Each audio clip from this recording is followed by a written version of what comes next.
Tell us some career advice. What will your career advice be for youth here in Macedonia? How can they move forward? Getting things done, it's rather easy. People know what has to be done, and somehow we procrastinate. We come up with excuses. So find some ways to, whether it's your friend, your wife, your colleague, your boss, but have someone. I'm using an example. I used to smoke, even starting in Macedonia. When I told people I was going to quit smoking, I made a public announcement. So look for me. Anyway, you want people to support you in the kinds of things you want to do. I could give you many other examples, but to be very open on what you want to get done, to try to encourage and control yourself, but also to get other people involved in the game. Што го врти светот? Денеска на англиски. Не затоа што подкастот е наменет за друга публика, повторно создаваме за вас, туку затоа што нашиот денешен соговорник полесно го говори англискиот јазик. Сепак, според нас беше навистина важно од него да слушнеме за она што го врти светот во моментот.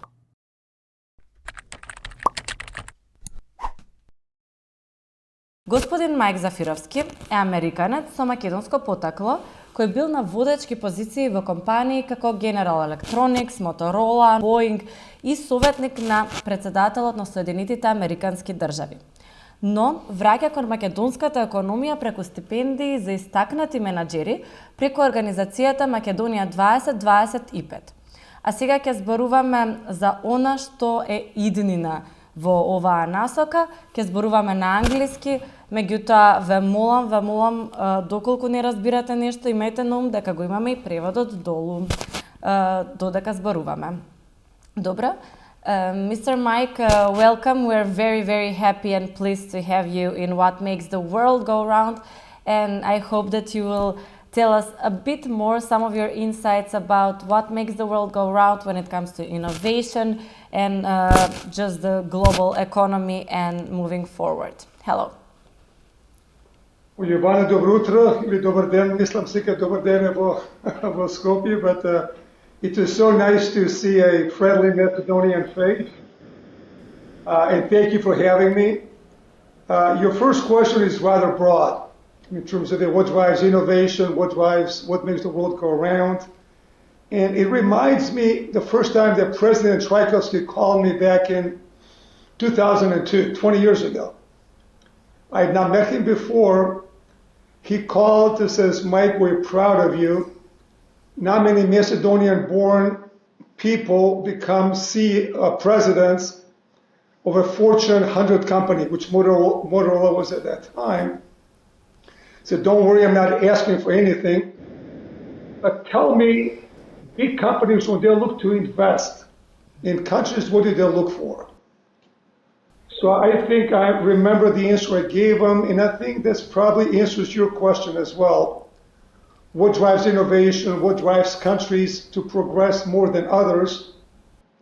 And I would say number one is people in the educational levels.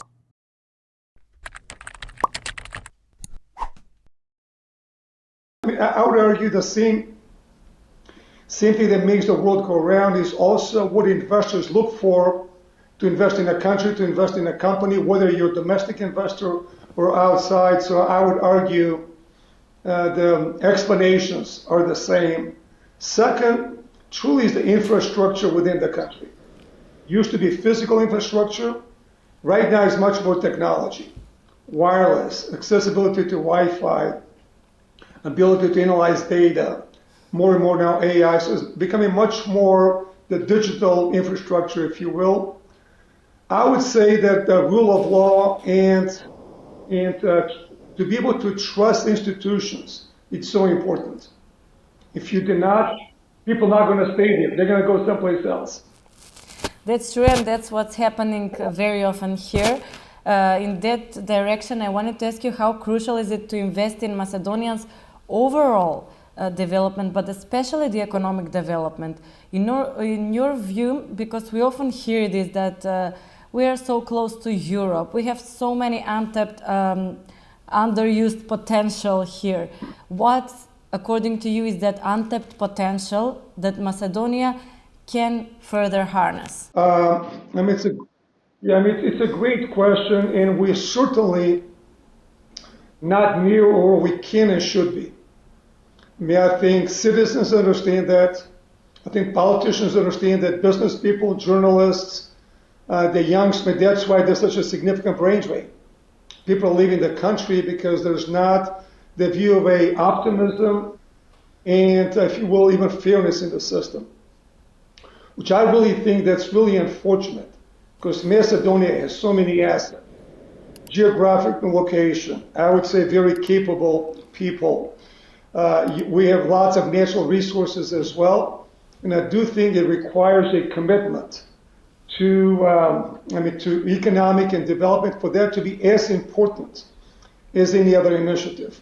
I mean, I would just say the role of government above and beyond ensuring the basic security, food, and if you will, just the basic requirements to be able to provide the quality of life. Yes, in And general. the right education along with economic development has to be a top priority.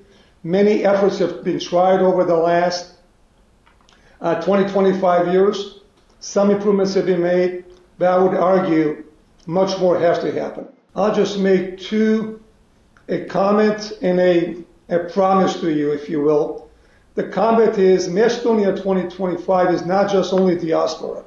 Yes, I know. I mean, we have some terrific local executives from Živko Mukajetov, Radoš, Jole. I mean, this is without going through all 21 people, it's just a great combination of patriots who truly love Macedonia, and the only goals we have is for Macedonia to be a much stronger and more prosperous country. But the promise to you, if you're interested, the Macedonia 2025 team is preparing an updated pathway to prosperity. Recently, we had a very successful gala in Chicago. We raised over $1 million to really support the efforts. And they're supposed to have many initiatives before January is over and before the elections. We will come up with suggestions on 3 big areas: competitiveness of the country and businesses, digitization, and how to eliminate and reduce corruption. I think those 3 are very important. And I don't want to speak on behalf of Nikica, our CEO, but I'm sure she'll be very happy to come with a podcast. Yes, she will be provide invited. some of the proposals, which we really hope to discuss with all the political parties. Okay, we're not politically aligned. The focus really is to have priorities that be moving the country up. So some countries have been leaning left, other countries have been leaning right, which is so important to have actions and targeting results. They're moving the country forward as opposed to staying the same or going backwards. Yes. And I'm hoping to be able to get not only the government, but business people, media, academia, students to really support. And as they listen to the politicians before the next elections, but also as they listen to professors and others, for them to get hopefully engaged in, are we doing the right things for the country? Or this is really much more for my political party versus somebody else. So anyway, that's a comment. We've done many things already, but I think the time is so critical. And I think the elections are so timely. So again, we're not supporting one party versus another, but I think we will have some very specific objectives, very specific recommendations, which I believe will be of great interest to your audience. I believe in that as well. Since the president of the US had you as his advisor, I believe that our politicians should be happy to welcome some of your advices and especially your expertise in many areas, having held key positions in General Electronics, Motorola, Nortel, Boeing, and as advisor to the US president. I really wanted to ask you what was driving you, because you need to have that drive, something different than the rest, to make sure that you're moving forward. And that's the drive, that it doesn't matter where you're born and where you started your journey, but that's probably the drive that will take you places. So what was that driving factor for your success? First, even just to clarify, it's not only Mike Zafirovski, we have a great organization, both the board members and Nikita and her team, so I just want to clarify that's not only me, but I'm very involved, and it's a privilege to be part of that team. With respect to what drives me, I must be lucky. I'm not sure there's something from above, mentors, family, but I was born in Skopje many years ago in 1953, and I had a wonderful childhood. We did not have much material belongings like most other people, but if you have loving parents, demanding schools, if you think the system is fair, and if you think there's optimism, there's optimism for the future, as a youngster, you are motivated, if you will. Yes. At an early age, my two goals were to be either a politician. I thought being a politician is a noble profession, has changed in many countries. Yes. Or to be a soccer player. Okay. So growing up, there was my big objective. So neither happened. The first one. The world changed completely. In 1969, we moved to the United States. I was very homesick. I loved the old Macedonia, the old Yugoslavia. There was a sense of optimism for the future. So that's what started, if you will, the pursuit of the American dream. So all along, I'm a very proud Macedonian, very proud American. United States, obviously, far from being a perfect country, never was, never will be, but there's many good things, including the pursuits of individual happiness, if you will. So there's been the balance of matching strong family, strong culture, and also perseverance. I mean, the young people need to remember we're 5 centuries under Turkish Ottoman Empire. Remember all the tragedies in World War II and post-World War II. So there's lots of perseverance in our heritage, and I always took that as a pride, as a source of inspiration, and also high expectations. We started our own business 6 years ago, and the driver for that is I was a keynote speaker at a McKinsey conference 15 or so years ago, and there was the question, what makes a great company? And then a follow-up question, narrow that definition to great companies to also develop great leaders, including CEOs. And I said 4 things. Number 1, companies that have the highest of integrities, highest of values, including high integrity. Young people aspire to work with those kinds of companies. Second, the highest of expectations. You don't have to be the biggest, but there's no reason not to try to be the best. Inspires employees, motivating for your customers, etc., etc. A third, I believe, is a real commitment to people and leadership development. Whether you're the highest level in the company or the lowest level, how do you actually commit to make those individuals to be the best they can be? And the last one, meritocracy. Even a family business, your last name doesn't have to be Zafirovski to have a big position. You should not be the cousin to the minister of the country to get the right job, but to have a real sense of meritocracy. And it doesn't matter where you come from. If you have a good education, should help you get into the company, but once you're there, is your confidence that the right values, the right results allow you to get into those positions. And at that point in time, it goes back about 15, 20 years as a General Electric, Procter & Gamble, and McKinsey. American companies were good role models for companies that that had those 4 standards. Okay, this sounds great, It might sound easy, but I'm sure it is not, because when you're in such positions, in leading positions, and you're trying to build this great company, you probably need to make a lot of decisions, probably even daily, and I believe you have made so many decisions you probably don't remember most of them. But can you share with us some of the most difficult decisions you had to make? Some of those decisions that make you the proudest, the decisions you're most proud of, and some fun decisions that were just interesting to make, because probably when you're in a certain position or creating your own company, you can also make fun decisions. I'll give you a very quick summary of what I'm thinking through, but before telling you the stories behind them, I'm also going to tell you what I'm hoping is going to be the most important for your listeners. How do you actually establish a structure for decision making? How do you do So when that? those decisions have to be made, it's easier to make them.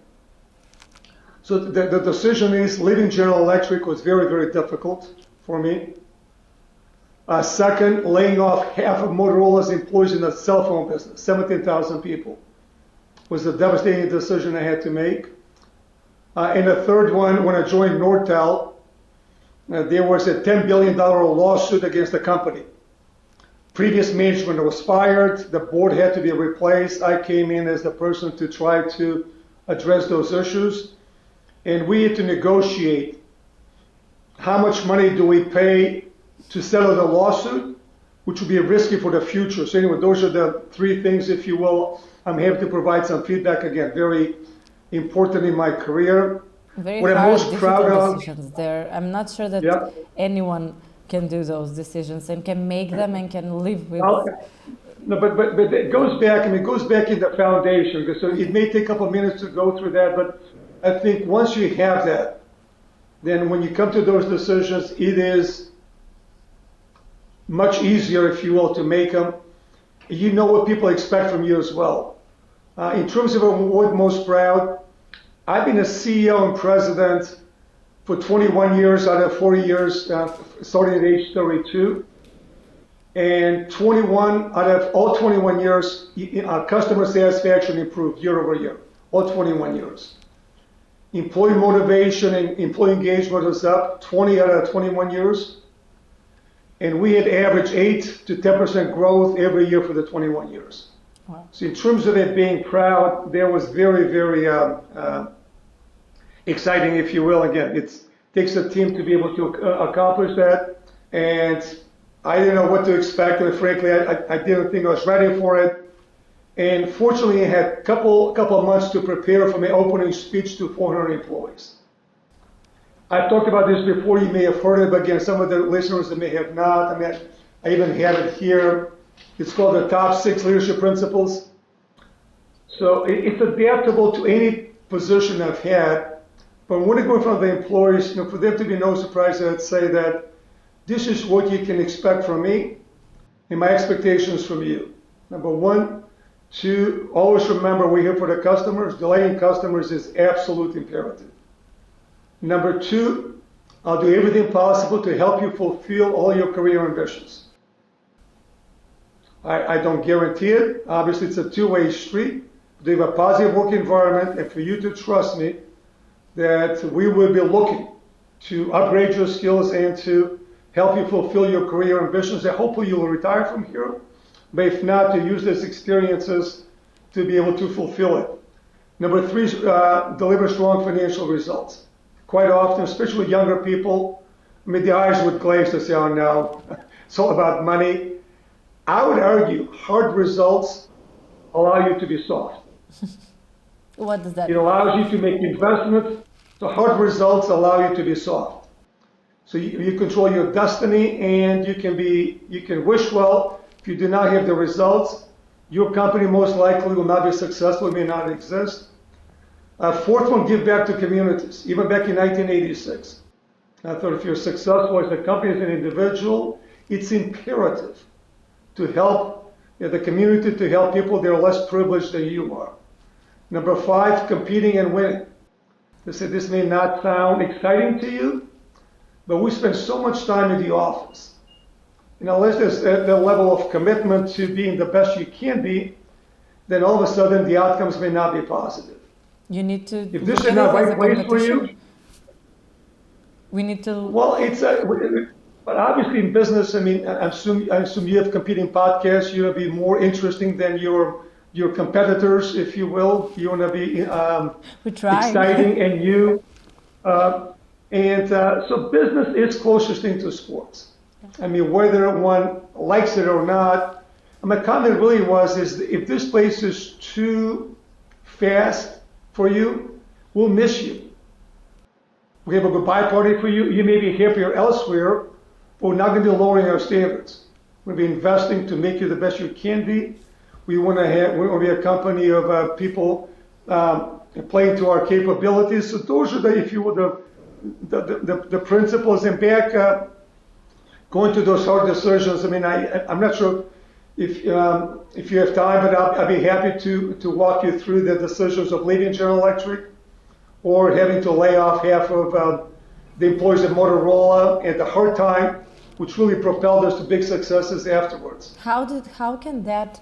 It is always interesting for me to talk about these things, because you rarely get a person saying this hard decision actually made my company successful, but you rather see companies trying to not to speak about those decisions, or to have them speak as little as possible. Yes, please do. If you can tell me, how did this laying off at that time help your company? That would be interesting for me to hear. Yeah, I mean, I went to Motorola in June of 2000. At that point in time, the internet boom was at the height. Telecom boom was on the height. Cisco, many other companies were doing exceptionally well. Nokia was doing very well in the United States. And Motorola had gone from 90 points of market share down to 8. So 82% loss in market share. We're losing between $1 and $2 billion a year. And I was recruited in a very difficult decision to leave General Electric. And again, we'll save that story for another time, having to tell Jack Welch I was going to leave GE. So I came to GE as the person that's going to have a great reputation, great track record. It's going to be able to fix this 90 to 8% declining market share. And my very first communication to the employees was that our cost structure was way out of control. We're probably 2 or 3 times more expensive than we should be. That we had 120 products, which was probably 4 times as many as we should have. But also with great engineers, great innovation within Motorola brand. And I said, I'll be patient, and I'm pretty sure we can double and triple the size of our company without adding a single employee, because we are carrying probably 2 or 3 times as much as we should. And that's what I've done a couple of times before General Electric, exactly the same playbook, patience.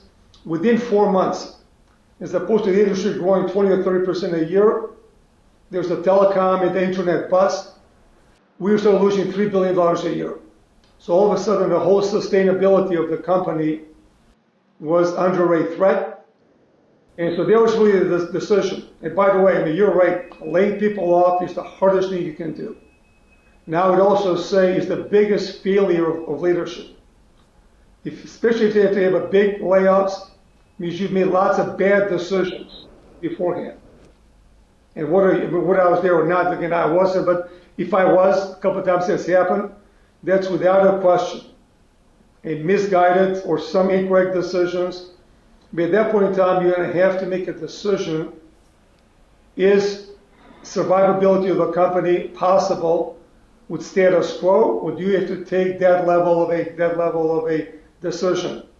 I went to every factory, every position, telling the people, thank you for your long terms of service. We doubled the severance costs. So we made sure that all people that no longer had jobs, if you will, we're very generous in how much we paid them. We also made a comment to say, look, we hope that the Motorola experience is going to help you get to the next job. And I said, look, if you're proud, hopefully you can come back to Motorola at some point in time. But rest assured, my comments are delighting customers, and competing and playing to win remains very, very important. 3 years later, we went from 8 to 25 points of market share. The company restored. Again, this was back in the mid 2000s. But that certainly was a bad decision. But you can go back to those principles, if you will. The things we made. We also provided 6 months of training for the individual's long transition plan. So again, very, very challenging, but again, at some point in time, you have to make those decisions. Otherwise, and by the way, I mean, that applies to sports teams, to government infrastructures, to academia, to ballet clubs. I mean, you have to be facing the reality and make decisions that will allow you to be successfully strong down the road. Otherwise, wishful thinking, and you can be stuck in the same, if you will, unsatisfactory place. Yes, and do you think that you can be facing the reality earlier and we can learn from those experiences to make sure that we measure our results constantly and improve them rather than, having to make them those hard decisions? And I believe that everything is applicable in different industries. That is why this podcast talks about different types of industries, from in your case, innovative telecommunications and other industries, and mostly management. As a segment, we've had everything from movie directors to we're having musicians coming on, and you can see that there is something similar. Sometimes you have to make this decision to make sure that you move forward. But by the way, I just want to make clear that most of my life has been investing for growth and investing in people. So that's when you have the right platform. There's nothing more exciting. And I'll just tell you the Hungary story. Again, but just really allows you, where you have different mindsets of, went to Hungary to run the lighting business. And again, soon after communism was replaced with democracy and capitalism in Hungary, people still try to figure out what the next steps. Like this goes back into 1996. The company has been under GE ownership for about 5 or 6 years, and very, very virtually no progress. So I was brought in. This was when I started with General Electric. And I remember we had 18,000 employees, 7 factories, very proud name from the past. And I came there to say, Mike, when I had some ugly union negotiations coming up. To the point, to see this building over there, the union leadership is there. They keep writing letters how GE is evil empire, if you will, and management is always trying to exploit the employees, and they're looking to renegotiate the contract. I said, my goodness, I love my employees. We're not the enemy. What is causing this sort of a discontent? So I want to talk to them. So no, it can't. I mean, no CEOs have ever spoken directly with the unions. I said, no, I want to speak with them. I want them to understand what I need from them. Because the company was, again, we were losing $100 million a year at that point in time. Our market share was going down relative to Philips and Siemens, if you will. See, I need those employees to be motivated, to be encouraged, to be very bullish about the future. And we went, just like, tell me what you're looking for. And they says, well, they're looking for competitive wages and also more respect for management. They said, give me one example of you not being respected. They said, well, we used to have Day of Olympics. All 6 factories would come and carry the signs of their factories. Nashkanesha, Kisvarda, Budapest, if you will. So it's 2 days of swimming, basketball, tennis practice. I mean, great motivational. And the previous management canceled those Olympics to save $20,000. And again, they gave me lots of other examples. It says, my goodness, I'll tell you what, it's June. When did you used to do the Olympics? This is September. So, well, let's implement the Olympics, and I'm happy to play a soccer game. Management against the unions. We can compete on the soccer field, but what I need from you is an increased emphasis on quality. The union rules are so inflexible. You cannot have employees do different jobs. And also, we have negotiated every 6 months. So I want to get a 3-year agreement so we can have longer-term stability.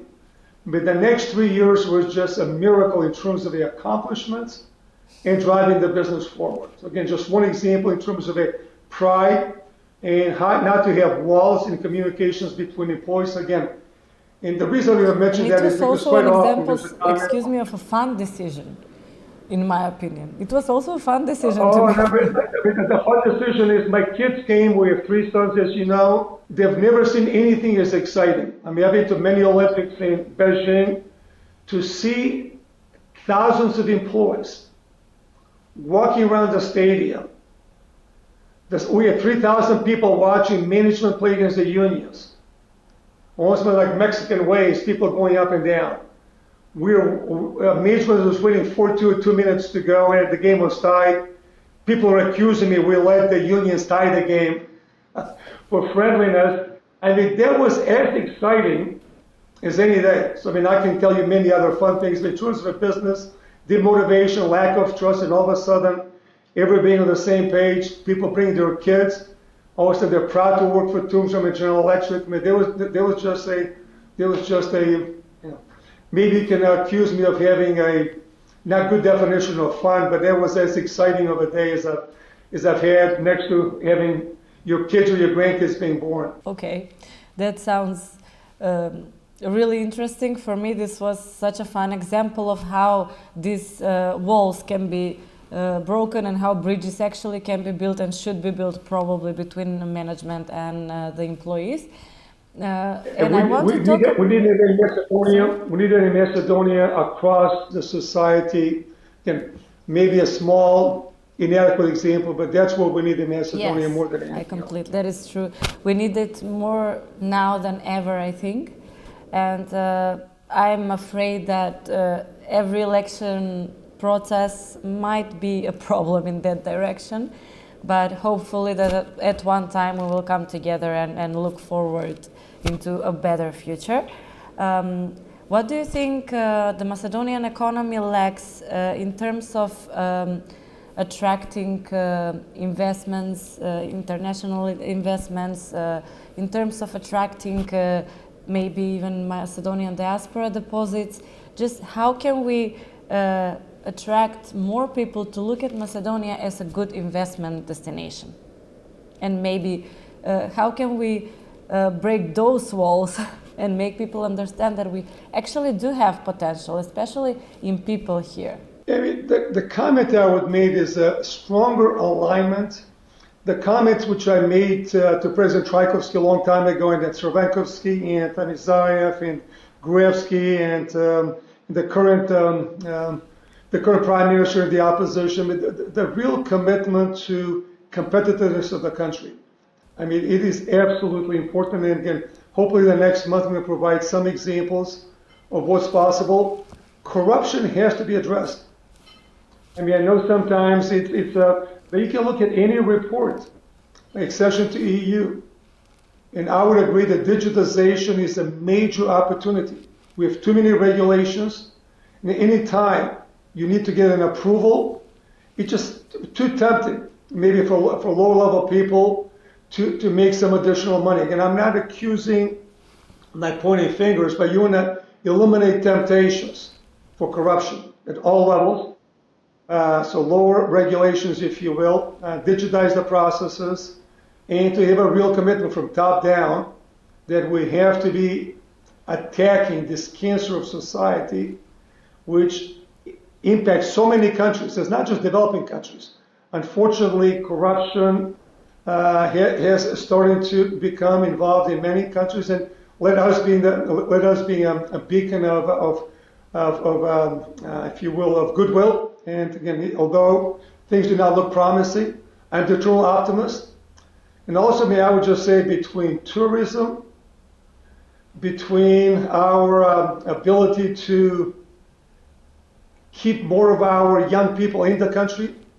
I mean, the tragedy is some of the same Macedonians that don't seem like, lots of businesses says our workers are not as motivated as we need to be. The same individuals go overseas, they're superstars. Yeah. So I do think it's both ways. So again, this competitiveness, digitalization, attacking corruption, but really for the business community to step up, I think they're ready. I mean, I'm not going to mention many companies, but Alkaloid. I mean, I'm just so impressed with my friend Živko Muketo is doing. They're investing in their people, they're growing internationally, And again, there's many other small and entrepreneurial businesses.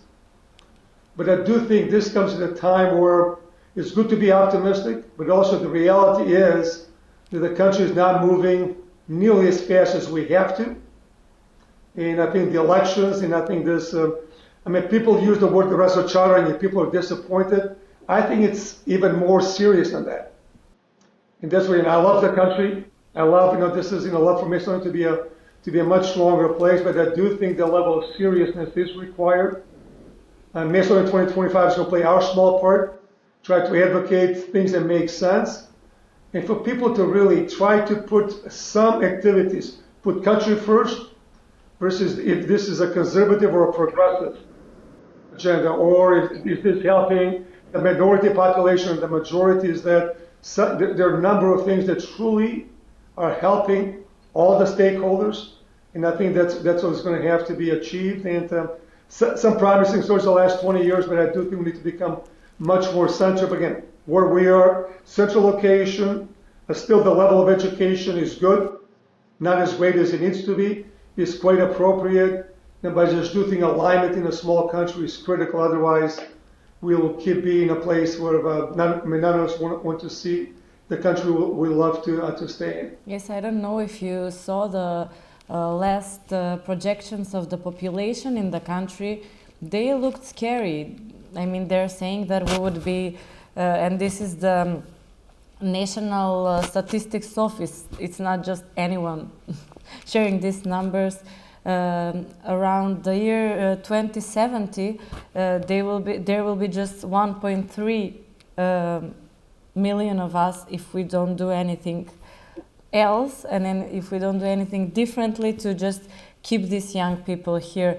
Do you think that finally even the political parties, the politicians, and the major businesses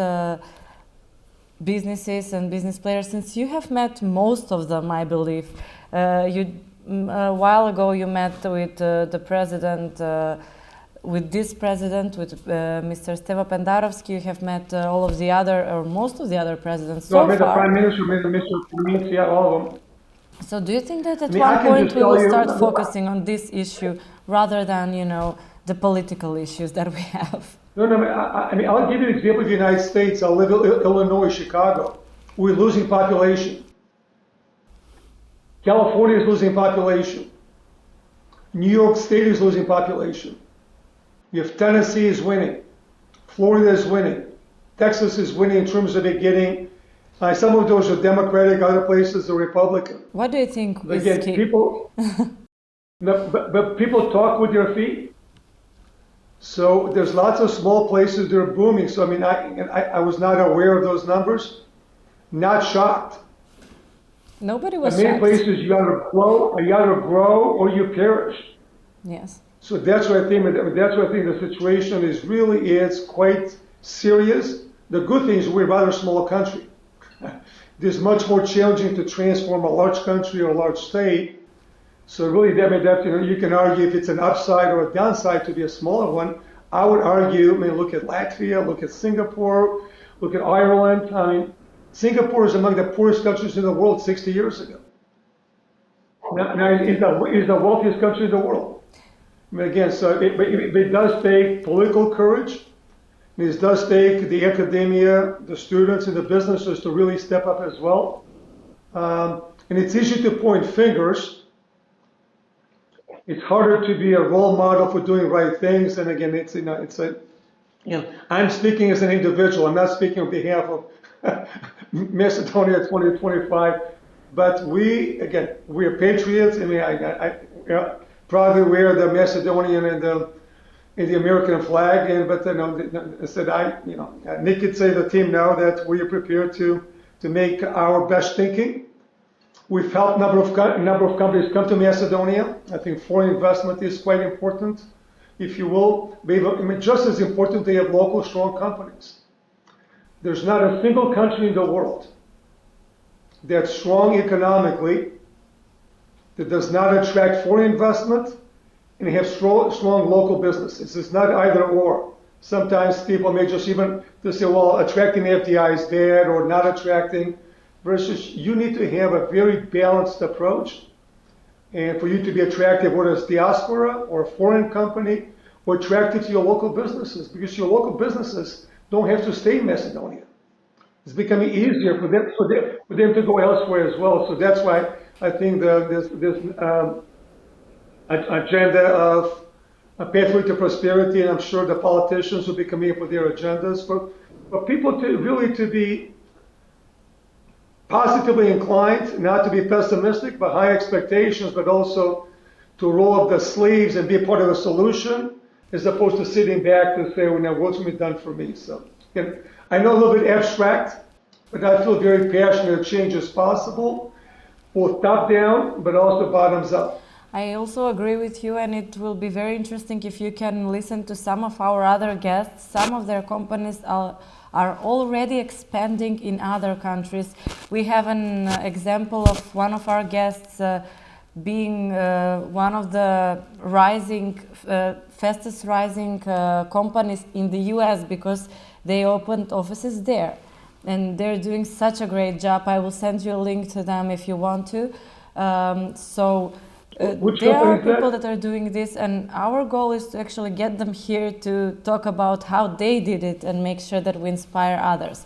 Oh, no. I cannot agree more with that. I mean, at our annual summits, I mean, at least half of it is successful Macedonian businesses, successful Macedonian executives. We have a number of them, not as many as we need, but that's really the goal, to actually build on the positives versus always discussing the negatives. What is the name of that company? It's called Adeva. Oh, yeah, I've heard of them. Yeah, they have a very good reputation. They started when they were 24. It's really a fun story. I will be happy to share with you. And they are already very active in different fields and speaking in conferences all over the world. So I think that you might be interested. Yeah. What do you see by the way, I've met about 30 people from Macedonia. Sorry? I've met about 30 young people from Macedonia, so I'm very aware of lots of the progress, lots of the optimism, but also some of the frustrations. So, but thank you for doing that. That's wonderful to do. Yes, there are frustrations. There are also people that are looking for solutions, so that's great. I was thinking about the fact that we have you here, and it's just before New Year, so it's December, and we're all talking about what's next. Whether we want to exercise more next year, or we're thinking about developing a business or our career. What do you think, especially with your experience in some of the leading industries in the world, what do you foresee as the next major trend? So there are different scenarios. Will virtual reality become as ubiquitous as smartphones, or will artificial intelligence significantly alter the human role as some people believe it will? Yeah. What's your take on this? It's a great question, and I think it's important for people to realize, even more important than AI or virtual reality, is that how fast change is happening. I mean, even just look digitization, just in the last 20 years. I mean, the pace of change has been remarkable. I mean, even just to look back, so that change is only going to accelerate. So many businesses have been transformed. Data analytics, even before AI, yes, transformed millions of industries. So even the foundational comment is that change is only going to accelerate. AI is changing so many industries already. I mean, recently, somebody's birthday, I said, write a little poem for me in Renaissance language, Latin mindset, and also how would Taylor Swift write a poem for this person's birthday. I mean, 20 seconds, she had 3 wonderful. I mean, it probably take me 2 hours to be that creative. So just a very small example, and that applies to virtually everything. Did you send it to Taylor Swift? I use most of that what you had said, but part of the comment is that AI is here to stay. I don't think it's going to replace humans, but just like social media, just like you have cybersecurity attacks, just like you have privacy attacks, So there's both big opportunities and there's risks. And I think to have open discussions how to optimize the opportunities with a sensible regulation is going to be key. The key, but you cannot just go back and close your eyes and to see to think that those things will not happen. AI is happening. It's not going to slow down. I would say virtual reality likewise, but I think it'd be more targeted to places like gaming. I don't think it will be as ubiquitous as the iPhone, but I do think virtual reality will be very, very prevalent in the entertainment, gaming industries of that nature. And I would add two more. I mean, healthcare is changing so fast. I know the healthcare system in Macedonia needs to improve dramatically, if you will, but technology within healthcare, is changing virtually everything. Especially when we lack doctors, it can help so much. Yeah, with telemedicine, becoming this year, having wearables, AI-driven diagnostics. I mean, that's really changing. So ideally, Macedonia, no reason for Macedonia not to be a place there. Biotechnology and health innovations. I mean, those are just becoming such great areas that's really with such great promise. Now, it's in the last area of great changes, remote workplaces. There's not a right answer. I don't think staying home all day is going to inspire you or develop you, but also it's been very visible the opportunities for people to not be at the office to be productive. To have more options. So I do think obviously AI, virtual reality, but technology in healthcare and working remote are massive disruptors in what we used to call traditional work, if you will. I completely agree. And we haven't talked about technology in health, though. It's a great topic. We have talked about remote work and how it's changing the workplace and the available workforce for the companies and the competition for better quality of the workforce for any company, but also the opportunities that young people have all over the country. They now don't have to move to the US to pursue the US dream. They can do it from here. So it's very, very interesting that you mentioned this too. Right. I'm becoming an entrepreneur as well. I mean, we started a family business six years ago. I'm a reasonably small company. We're about 400 employees, 350 million in revenues. All three of my sons are working in the business, and we have 10 employees in Macedonia now. And that's not outsourced, low activity. I mean, we have 2 financial planning and analysis managers. We have a chief marketing officer for a company in the United States. We have a person in technology and cybersecurity, people in the finance department. So anyway, we have, I guess, in a small way, and we have, we did not have any employees, and we have 10 of our employees, and they are exceptionally well regarded, and they are part of the management team. So again, we're not outsourcing some low-cost activities or low skill. So again, that's just a small example of, my company is now in the United States. We're becoming entrepreneurs even at my age, but also try to use all the tools. And the person, Dimitar Popovski from Skopje, he's actually the chief financial officer and chief information officer for all of the ZAF groups. So again, just a small example of, I believe, in this new world of opportunities. Yes, that's true, and it's even more interesting when you invest in what you believe in, or you can do this. So it's great information to hear. I heard something about you. I'm not sure if it's true, but you will correct me if I'm wrong. Do they really call you the Iron Mike? And I've heard that this has something to do with you winning a triathlon and the next day assuming a CEO position. Did this really happen, or is this just, a gossip? It's partially true. Okay. I've done 9 Ironman races. 3 of them were the full distance, the 148 miles, 200 plus kilometers. So the first one I did was the day I became president of Motorola. So I did finish it in a respectable time, but not respectable for not a triathlete as a profession. I did finish, it took me 13 hours and 45 minutes. Started 7 o'clock in the morning, we finished at 8:45 that night. The winners, I think, is like 9 hours, so certainly not a world championship, but it's one of the very few people, and I'm looking forward to be doing my next Ironman October next year in California. That sounds great. Yeah. And it's very interesting that I've met several people that actually use running and sports to sort of motivate them in the career. Does it help? Because you said you liked sport from the earliest stage. Does it help today with your work and everything else that you need to do, and even with the grandkids? Ivana, that's so true, and I really encourage, any activity. You can be in a music, whether it's playing a piano, whether it's in orchestra, any activity is so helpful for their kids. Anything just to stay away from playing with the iPhones all day, but sports is certainly, from my view, as good of an activity as any. Yes.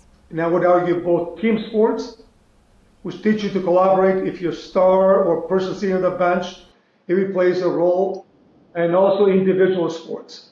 Individual sports is really you against the time. So I think both of those, they have some experience in it. Really is, if you win, how do you behave? Are you a humble winner? And if you did not win, and not necessarily against competition, if you don't think you did as well as you thought you could or should, what do you do about it?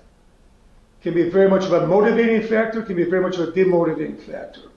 So I do encourage people to be involved in activities outside work, and sports is as good as any. So thank you for asking that.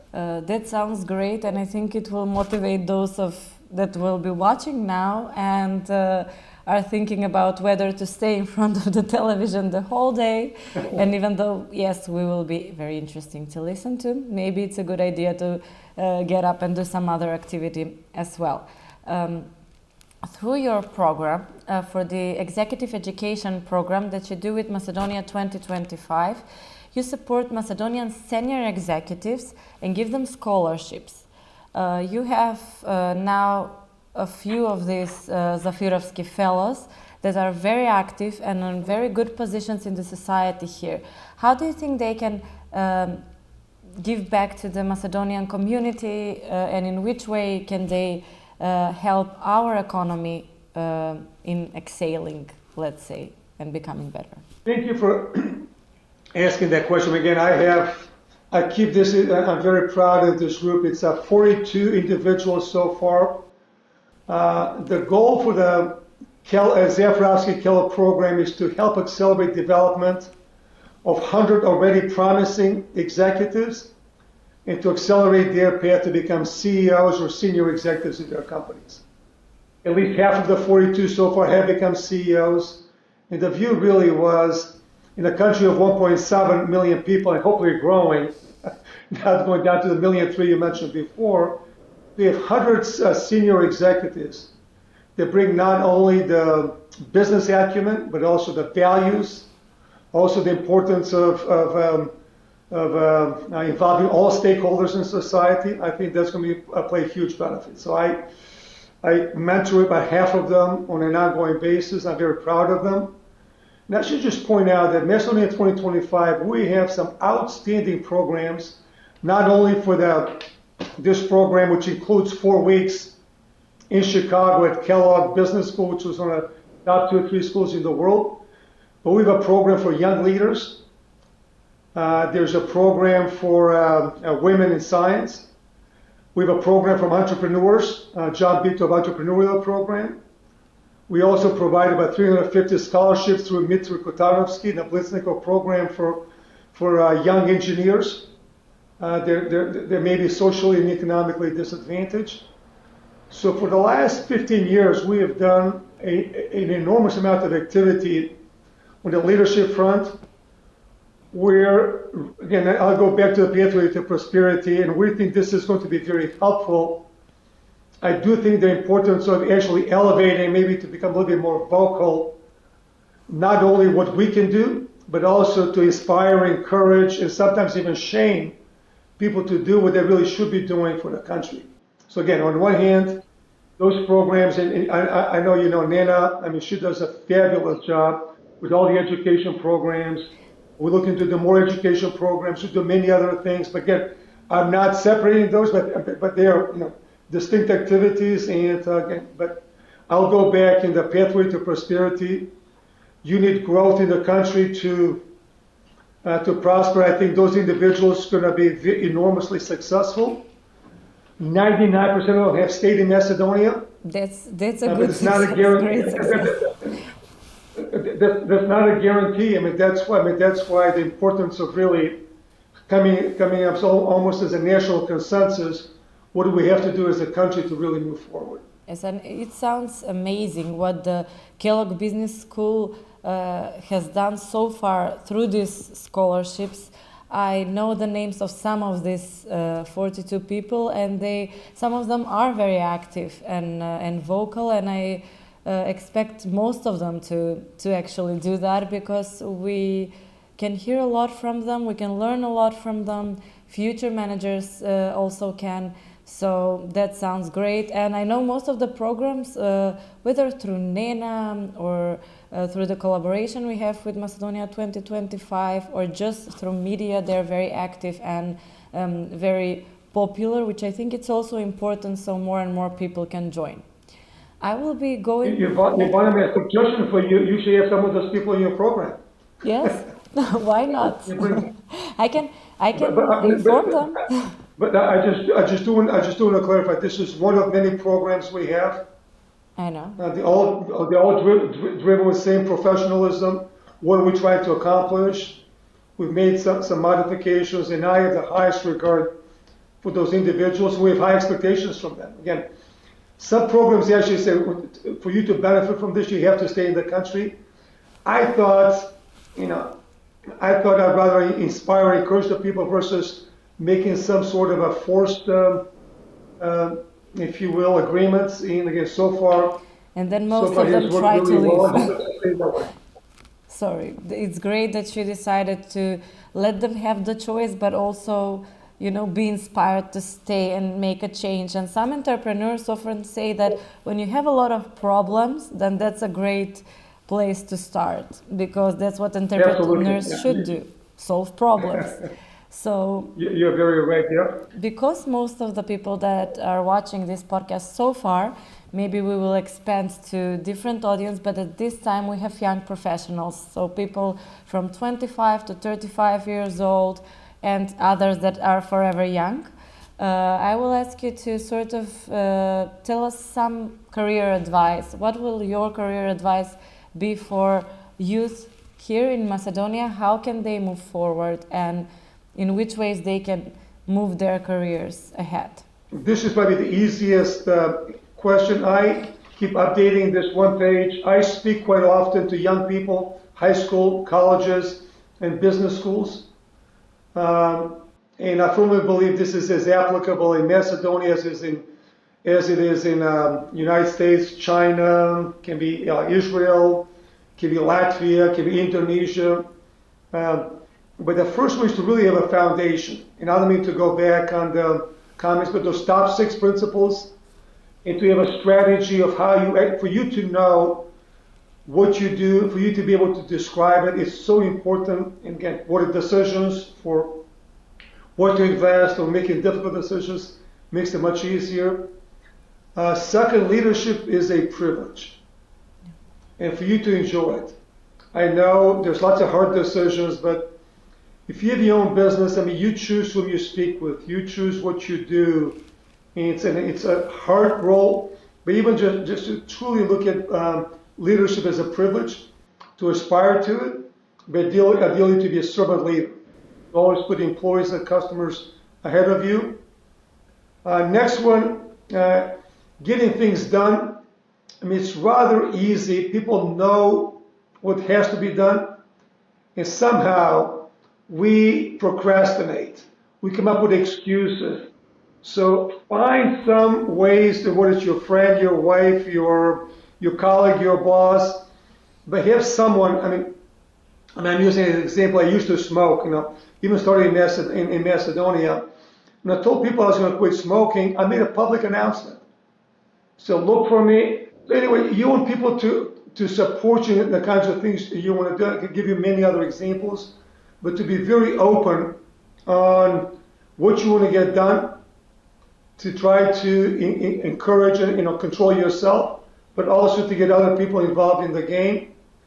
Last one is, don't reinvent the wheel. What do you learn something from me? If you get a great speaker, if you read a book, it's okay to take some good practices and make them work as opposed to this perpetual search for perfect outcomes. This one, especially for successful entrepreneurs, don't read too much into your press clippings. And if things are going good, people are going to say good things about you. What we used to say at General Electric, even turkeys can fly with a tailwind. Turkeys is big fat birds, so they need lots of tailwind behind them to elevate in the air. So sometimes you may think you're an eagle just because you get all this wind behind you. So part of it is to be humble if you're successful, to know what got you there, and conversely, when things go badly, you're not nearly as bad as people write about you. Yes, so it is more from a. So what did you learn? And by the way, you probably know, if you were entrepreneurs in Silicon Valley, failure is a badge of honor. So it's not that you fail, but what was your thinking? What did you learn? And in a similar situation in the future, would you have a different outcomes? And there are three other last things. Do what you say you're going to do. It's so important. I'm 70 years old, and I think even some people that disagree with me, they never would say I did something which was against my word. So that level of a credibility, that's almost like a personal integrity statement, is so important. A question which I ask young people: what do you do when no one is watching? So again, are you simply doing things because you're expected to do those things, or some bad instincts are driving you, versus again what you're doing when you're alone? And last one, give it your all during the work hours. If you do that, you'll have very few regrets. I can go on, but so people ask me, you're 40 plus years in business. So those having I'm sorry, actually I missed one. Always take the hard job. There's no replacements for real experiences and no replacement for being in the middle of challenging growth opportunities, challenging turnaround, challenging, if you will, break into new markets. Yes. And you can read lots of books, but there's nothing like practical experience. Not even virtual reality and artificial intelligence will be able to replace you. Actually, but how do you actually use those tools to help you get there faster? But absolutely. But what keeps you grounded? What is your friends or family? And I've been fortunate to have married my wife. We met at General Electric. We used to say, "Gee, he brings good things to life." But we have a strong partnership with the three boys, and we've moved 7 times as a family. But just to have the foundation and support, can be friends. Obviously, there's many ways, but just to have that support is so critical, especially if you have those difficult jobs and work is all these ups and downs. So that level of a appreciation for the support system you have. Take care of yourself spiritually, faith-wise, and health-wise.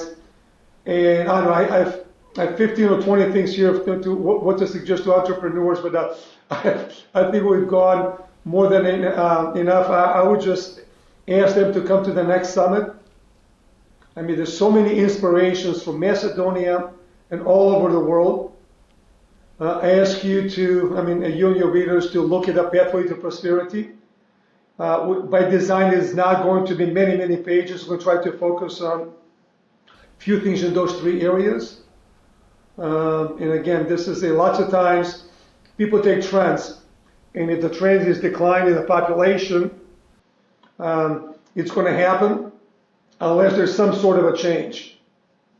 And the change is really people with perseverance, people that want to make a difference, people that have the can-do attitude. And so again, this is somewhat of an unplanned closing comments, but I really encourage you and your listeners to be more of a problem solvers and can-do attitude, and not to take for granted things that have not been working, and not to simply assume changes cannot happen. Changes happen many places all over the world, in all sort of countries, companies, organizations. And again, there's really no reason for that not to happen to Macedonia. So many hugely capable people, and they can count on my support, however de minimis it can be from far away. I'm counting on people that have the resolve to really step up.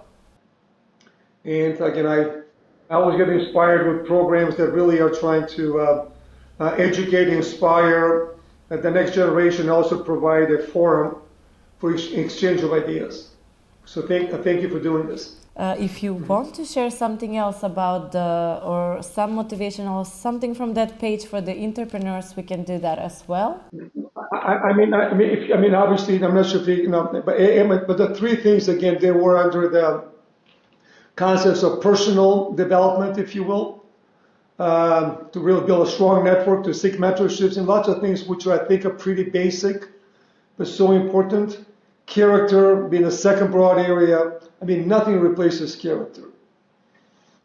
I mean, my friend Harry Kramer, the most popular professor at Kellogg, loves Macedonia. He's been to Macedonia twice.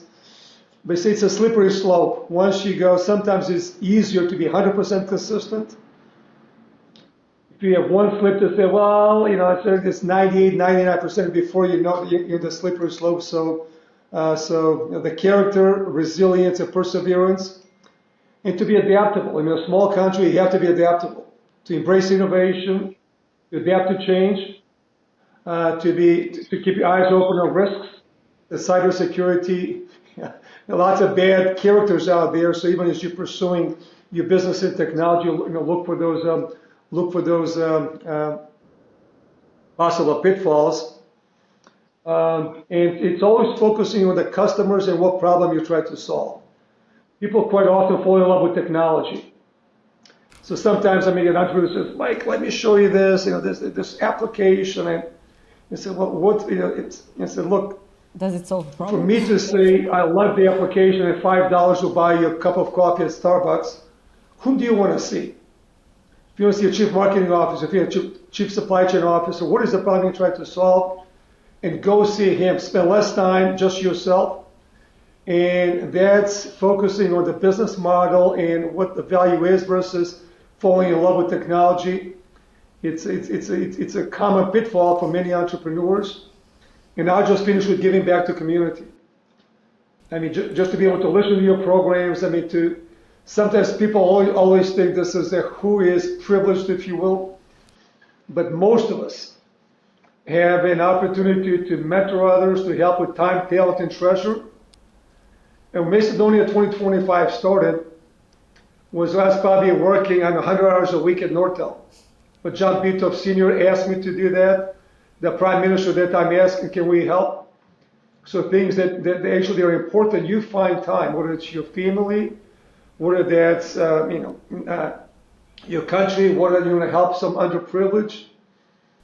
Do not ever think you're so busy you cannot help others. I mean, helping others is the best gift you can give yourself. And this time of Christmas, time of giving, I think maybe it's a good reminder, a good way to finish our very broad-based discussion, Ivana. Yes, although it was broad and long, for me it really went fast, and we learned a lot. And I love that we are finalizing this with a message of giving back to the society and to everybody around us in any way we can, right? Everybody can contribute in some way. So thank you so much, and happy holidays to everyone who's watching, and to you, of course. Srećan Božić, srećna Nova godina. Hvala, благодарам.